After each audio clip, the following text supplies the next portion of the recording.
That morning, I woke up to 43 missed calls and a bank balance of $0. My wife had drained every last cent of the $92,000 we'd saved over 8 years of marriage, and she was gone. The house fund, the baby fund, the new car, all vanished overnight. But she forgot one important thing: who I am.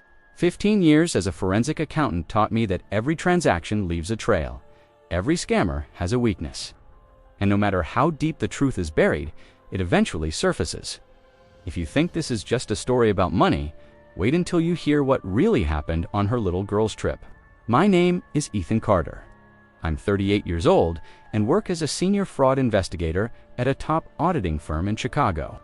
I've spent my career tracing money trails, uncovering embezzlement schemes, and tracking down hidden assets from people who thought they were smarter than the system. I believe in numbers, logic, and that the truth always wins. My job made me meticulous. I could spend hours tracking a single irregular transaction or tracing a shell payment through dozens of dummy accounts. But maybe that obsessive focus on work is exactly what made me miss the signs at home. I married Lily 8 years ago. I thought we were happy. We had just bought a $400,000 home in a quiet suburb, picked up a new Toyota Highlander, and were planning to start a family next year. Lily worked in marketing, had a steady income, and always said she felt safe with me. I remember the dinners she used to wait up late to cook, the spontaneous weekend road trips, the time she said, "My parents love how thorough you are, Ethan. They say you make me feel secure." But lately, things changed. She started going out more with her girlfriends, coming home later, barely talking during meals. I figured it was just a rough patch.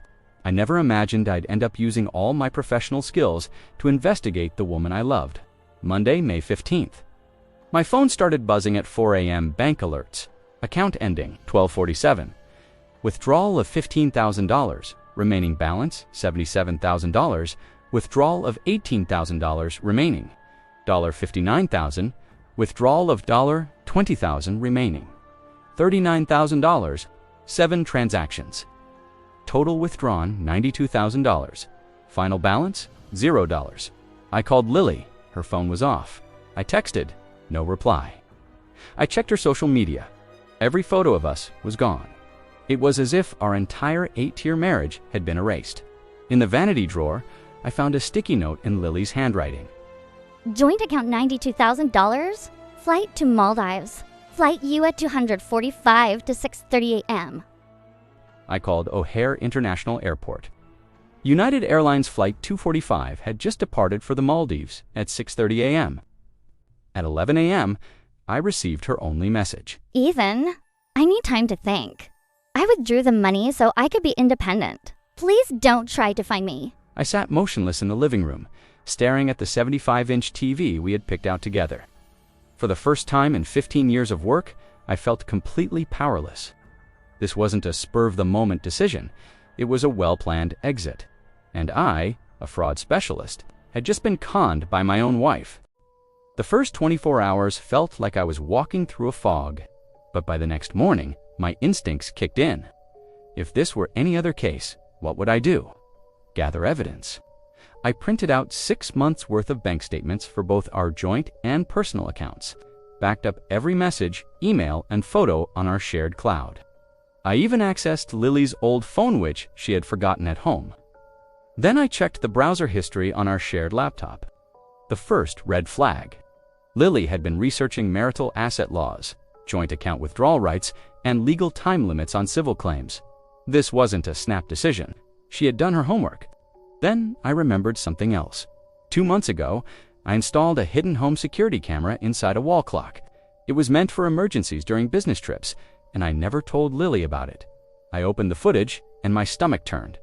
There he was, a man I'd never seen before, tall, mid-40s, confident. He visited our home 3 times while I was away on business, drove a black Honda Accord, Illinois plates, 6DT8934, his face clearly captured. Next clue, phone records. Over the past 4 months, Lily had exchanged over 500 texts per month with a number I didn't recognize, 555-50761. That's more messages than she ever sent me. Using advanced financial analysis tools from work, I traced a series of suspicious microtransfers. Lily had been funneling money in small amounts to the same account over the last 3 months. The total $6,300 recipient Trevor Brooks account with Chase Bank. I dug deeper. Trevor Brooks, 41 years old, CEO of a struggling real estate firm in downtown Chicago, public records showed his company made just under $100,000 annually, yet owed over $400,000 in loans. 2 lawsuits for bad debt already on record. The man was desperate for cash. Through professional contacts in law enforcement, I learned Trevor had a pattern. He frequently connected with affluent, middle-aged women, often married or recently divorced. Always the same story: charming, successful on paper, quick to fall in love. Then came the gut punch. On a hidden Instagram account, I found a picture of Lily in the Maldives, wearing a brand new engagement ring. Caption: she said yes, forever starts now. He had proposed. Using my money, something didn't add up. They'd only known each other for 4 months. Why would Lily trust him enough to drain everything we had, unless this wasn't about love? It was fraud. I contacted a friend in financial crimes at the FBI and asked him to quietly pull what they had on Trevor Brooks.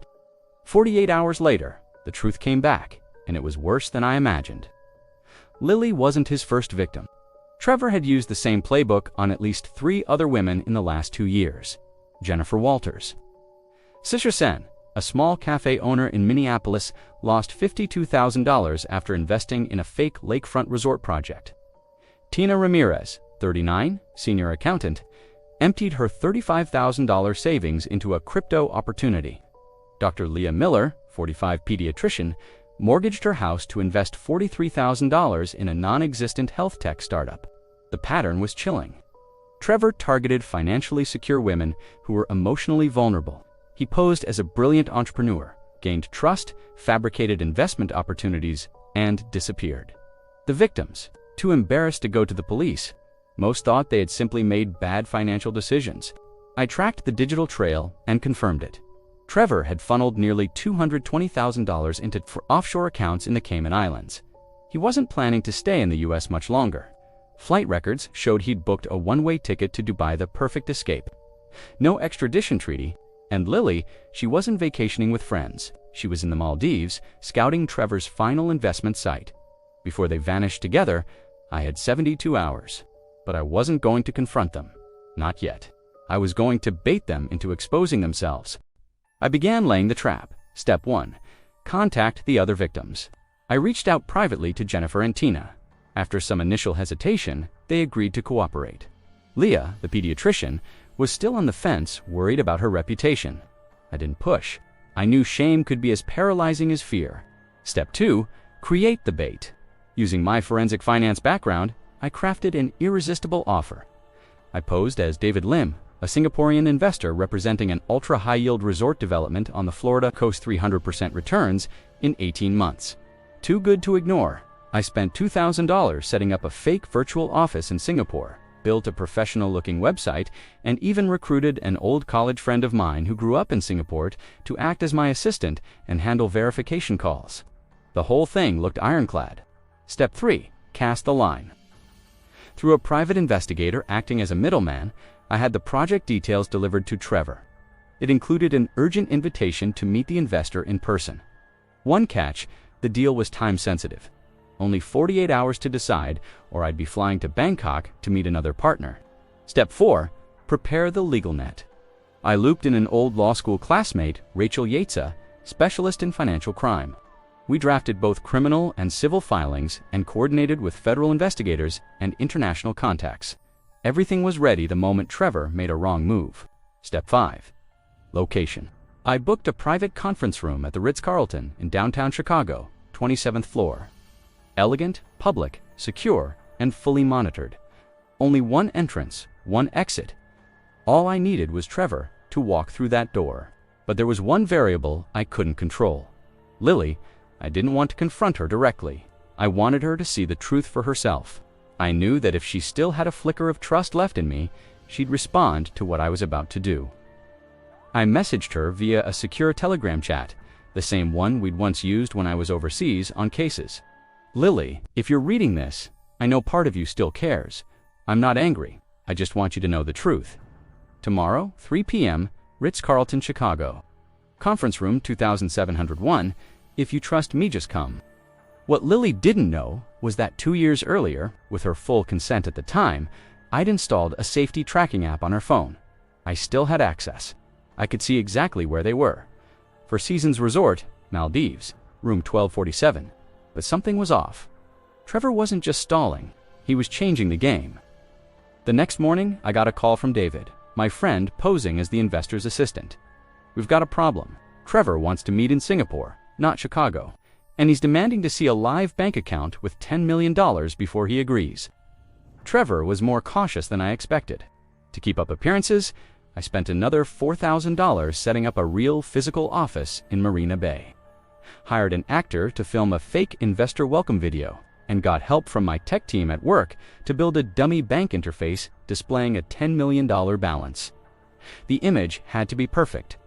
Then came the call I didn't expect. 1:45 p.m. My phone lit up. Lily. Ethan. I swallowed hard. Do you want my help? Her voice trembled. How could you even want to help me? I betrayed you. I paused, letting the silence settle. Lily, I know you're not completely innocent, but I also know you're being lied to. If you still trust me even just a little, do exactly what I say. Suddenly, I heard shouting in the background. You called him! I told you not to talk to anyone but me! Trevor had caught her. The line went dead. 15 minutes later, my phone rang again. Unknown number. Ethan Carter! The voice was cold. Male. This is Trevor Brooks. I think we need to talk. What about? About the $92,000 your wife voluntarily invested in my project, and about you snooping around in things you don't understand. Voluntarily? Do you have proof? I have a signed power of attorney, a video of her confirming the transaction, and a notarized investment agreement. Everything I've done is legal. Trevor had done his homework. He knew the law. And I know who you are. Ethan, fraud investigator. Real sharp, which is why I'm telling you. Back off. Lily's my wife now. We got married in the Maldives. It's done. Not recognized in the U.S., I shot back. Doesn't matter. We're not coming back. Click, he hung up. I realized then I'd underestimated him. Trevor wasn't just a con artist, he was a professional criminal with a long game now. Lily wasn't just being misled, she was trapped. 3:06 a.m., my phone vibrated. A message from an unknown number. Ethan, it's me, Lily. I'm using a hotel employee's phone. Trevor's asleep. I only have 10 minutes. I called her instantly. Lily, are you safe? No, he has my passport. The room is locked from the outside. There's a guard outside the hallway, I think Trevor's planning to move me somewhere else. Do you remember the exact address? Four Seasons Resort, Maldives, Atlanta, room 1247. But we're checking out tomorrow. He said we're flying to Singapore. Why Singapore? He said a big investor wants to meet. A $10 million deal. He's obsessed with it. Blood surged through my veins. He took the bait. Lily, listen to me carefully. Trevor has scammed you and dozens of others. That investor in Singapore, that's me. I built the trap to catch him. Now, you're in danger. I need your help. I walked her through the plan. She had one job: convince Trevor to follow through and show up for the Singapore meeting exactly where we'd arranged. If he suspects anything. He won't. I've already alerted Singapore police. They'll be ready. You won't be alone. 6 hours later, I was on a plane to Singapore. No time for jet lag or nerves. By 2 p.m., I was at Marina Bay Sands conference level, room 57F. Every exit was monitored. Cameras were live.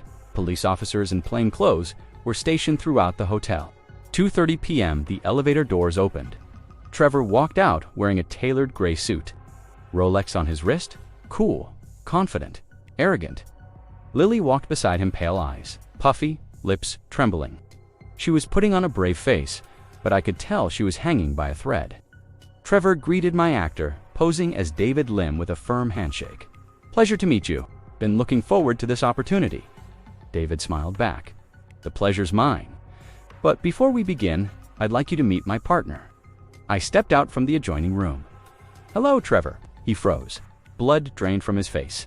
What the hell are you doing here? I smiled. Because I am David Lim. I'm the investor. And this is your reckoning." Lily gasped. She staggered backward, whispering, "Ethan, I'm here, Lily. Just stay back. I've got this." I pulled up my laptop and connected it to the projector in the room. One by one, I displayed the evidence. Bank records showing Trevor's transfers of $220,000 to Cayman Islands accounts. Security camera footage of him entering my home while I was out of town. Sworn statements from 8 victims across 3 countries. Digital forensics linking him to multiple shell companies and fake investment websites. And then, I played the voice memo he'd left on his burner phone. "No one's gonna catch us. The money's clean, Cayman's airtight." I've done this before. Trevor's composure cracked. He straightened his tie. "This is still all circumstantial. Those women gave me money willingly. I have contracts, signed papers." I nodded. "Forged, fraudulent, designed to look real." Then I turned to Lily. "Did you know Trevor is still legally married to a woman in Arizona? That he has a 16-year-old son who hasn't spoken to him in years? That you're victim number 23. She shook her head, tears falling freely now. You're lying.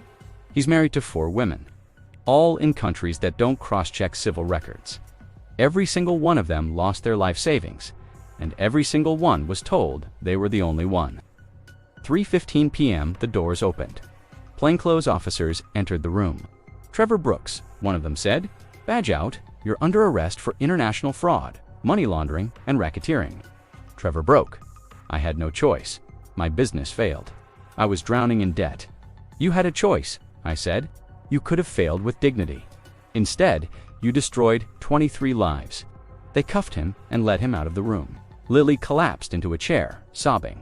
I'm sorry. I was greedy. I was stupid. I knelt beside her. "I'm not angry about the money, Lily.